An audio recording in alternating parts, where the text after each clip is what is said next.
Hi everybody, it's me, Jordan here. And I don't know about you, but it always seems that pawn shops always seem to not have enough stuff that you're looking for. Now I get it. Pawn breaking is a very sad thing for some people. Some people are desperate to the point where they have to pawn something to get a certain amount of money from it, from its value or whatever. And most of these people never ever truly ever come back to claim their said item, and the pawn shop ends up putting it up for sale. You always find that the pawn shops always seem to be small. Well, not all of them, but some of them seem to be small, and they always seem to have, this atmosphere. It's not the same atmosphere that a charity shop has. It's more like an atmosphere like, I don't know but the atmosphere is like. Jordan says, you go into a pawn shop, let's say you find, I don't know. Jordan said, let's say you find a mobile phone. And you're thinking to yourself, who had to pawn this to get money? Did they have to pawn to get money either for the utilities or their luxury bills, either their insurance bills, their mortgage or their rent, for either their federal, state, county, and local taxes, food or beverages, automobile mortgage, or inspection, or health, or or automobile insurance, or health insurance, or house insurance? You think, how desperate somebody had to be to pawn this to get money to pay for something that important like that, maybe. And Jordan said it always seems to be like this.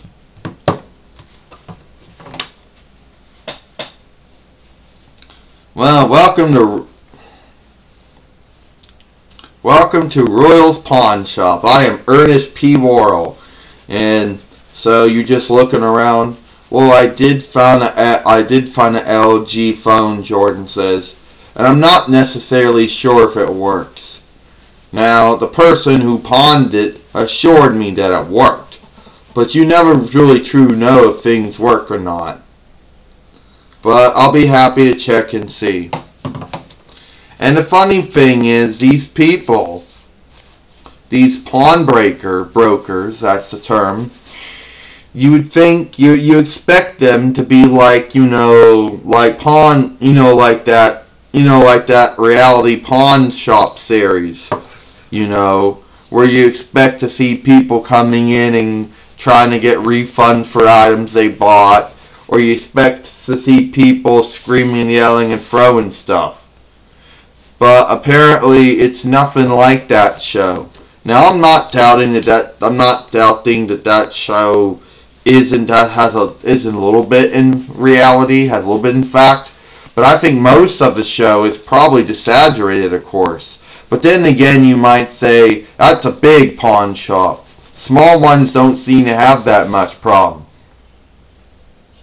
But you want to know, Jordan said, buying something from a pawn shop is a whole different story too. Because apparently you have to show you photo identification just to buy something. Alright, your identification checks out. How much you have for us? $25. Somebody pawned it for $25, Jordan said. Yes, they certainly did. Well, here we go, Jordan. Here's $25. Thanks.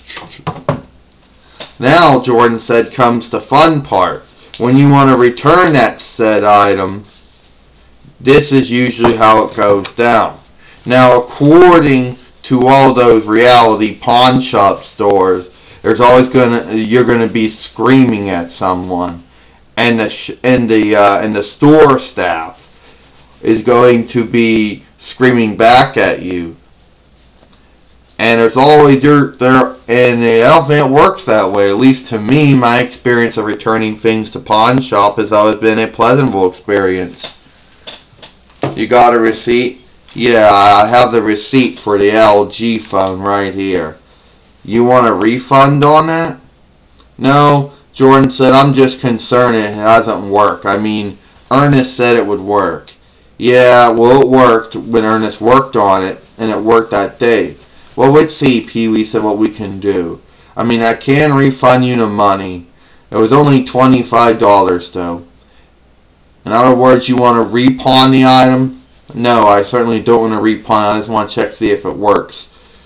Well, I checked out. The phone's working again. I don't know why it didn't work before. Well, thank you. So, you know, Jordan says how this goes like. I don't know if those pawn shop reality shows are exactly the way it is, or it's just someone's stereotypical idea of how the pawn shops work like. Now that's it. I'm Jordan Long, and I'll see you later.